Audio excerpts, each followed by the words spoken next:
depression is not caused by chemical imbalances in the brain, which is what we've thought for decades. What is it caused by? So what we've disproved is the main theory of the chemical imbalance, which involves serotonin, one of the brain chemicals. The original justification, which was the idea that antidepressants correct some sort of underlying chemical imbalance, particularly a deficiency of serotonin, has not been shown to be supported by scientific evidence. What are the implications here for big pharmaceutical companies who've made an absolute fortune out of this over decades? Yes, so it was the pharmaceutical companies that first started promoting this idea that depression is due to a chemical imbalance in order to, obviously, to increase sales of their antidepressants. You know, all drugs of abuse affect fundamental motivational or emotional systems. That's why we take them. The big categories are pain relieving, anxiety relieving, and psychomotor stimulant. And most drugs of abuse fall into those categories. And then there's the hallucinogens, which are their whole other universe. I'm also interested in religious experiences, and for one reason or another, and it's a bottomless mystery, there are agents that reliably produce religious experiences. And no one knows what in the world to do about that. You know, we think in stories and we see the world through a structure of value. I think that has been proven beyond a doubt by neuroscientists and psychologists. And the fact that we see the world through a prism of value seems to indicate that there's something about value that's real. Our culture grew out of the Bible. It's grounded in the Bible, for better or worse. And so if you want to know who you are and why you think the way you think, like you think you know the way you think. You think you think. You don't. Or very rarely. Like the thoughts are greater than you are in some sense. I mean, and it's very rare that you don't think that you think something that someone else hasn't thought. The deepest values are religious, and our religious document is the Bible, and the Bible is an absolute mystery. The deepest questions are religious questions, and the Bible is the best answer we have. And if you don't like that, well, fine, do better. Good luck. I needed to feel like I was wholly responsible for myself and what happened to me. That I was not going to let myself slide. There's an ideal calling to you then, eh? Like when you experience yourself as ashamed by your own behaviors, what that means is that there's an ideal inside you that's trying to manifest itself, right? Because you wouldn't be ashamed if you weren't comparing yourself to something better. And the question then becomes, well, what is that better thing that you're comparing yourself to? And it's an ideal. And then the question becomes, well, what is the ideal? You know, and that's the sort of fleshing out what that ideal is that's the function of religious thinking. And so that's why I was interested in your comment about agnosticism. You know, in Revelation, in the book of Revelation, Christ comes back as a judge.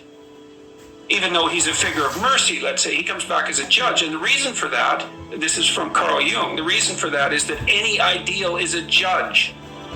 And so if you posit the highest ideal, then you put yourself in a position where you're judged, and that's when your conscience tortures you. Yeah. And so you can discover your ideal that way by having a dialogue with your conscience and say, well, I'm not living up to who I should be. Well, who should that be? Like, where does that figure come from? Well, that's a great mystery, that. You know, that doesn't mean that it's responsibility that's at the top of the hill. Okay. In the West, I mean, in some ways, Christ is represented as taking the responsibility for all the sins of mankind unto himself, right? Well, that's responsibility. And look, to the degree that each of us are trying to sort out in our own souls complex problems that bedevil other people, we're doing that in a low resolution form, right? We're taking the fragility and errors and malevolence of mankind onto ourselves and trying to sort that out. And that's meaningful, although it's also extremely burdensome. And, it can kill you, it can crush you. And so the responsibility has to be tempered in a variety of ways to make it even bearable. One of the things that's so interesting about the Christian story, in my estimation, is that responsibility is so overwhelming that, it was even daunting for God himself. So that's built into the story. And said, well, that doesn't differentiate Christ much from a whole sequence of dying and resurrecting mythological gods. And of course, people have made that claim in comparative religion. The difference, and C.S. Lewis pointed this out as well, the difference between those mythological gods and Christ was that there's a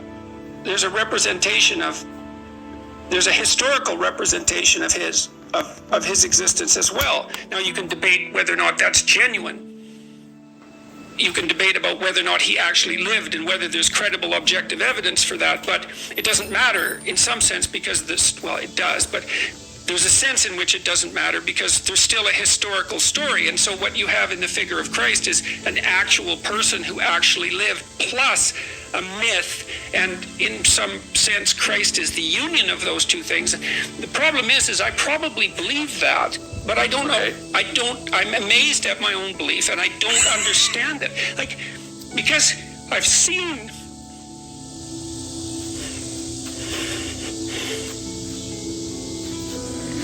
sometimes the objective world and the narrative world touch.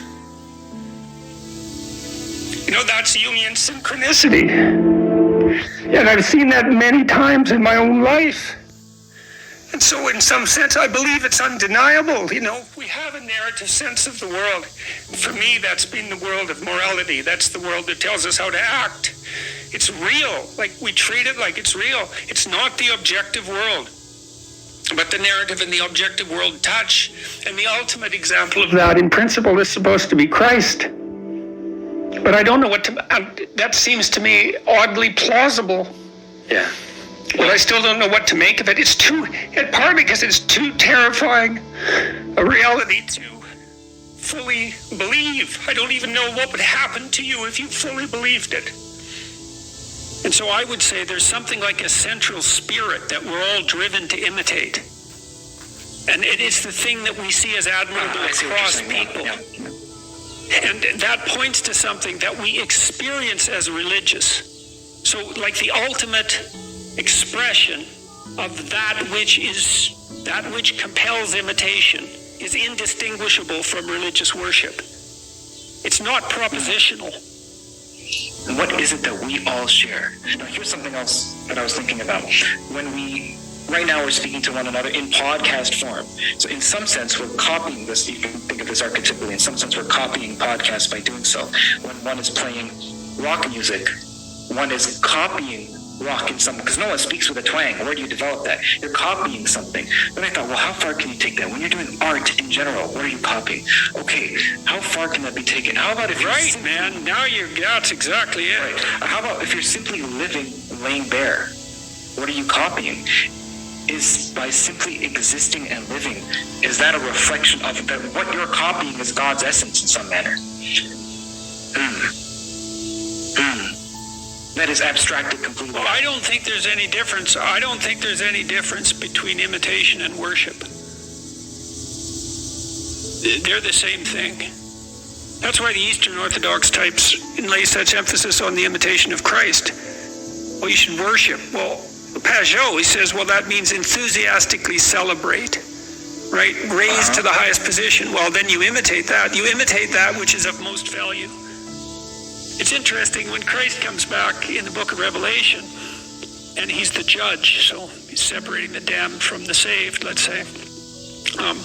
He says something very strange. He says, if you are neither hot nor cold, I will spit you out of my mouth. He actually says vomit. It's a disgust reaction.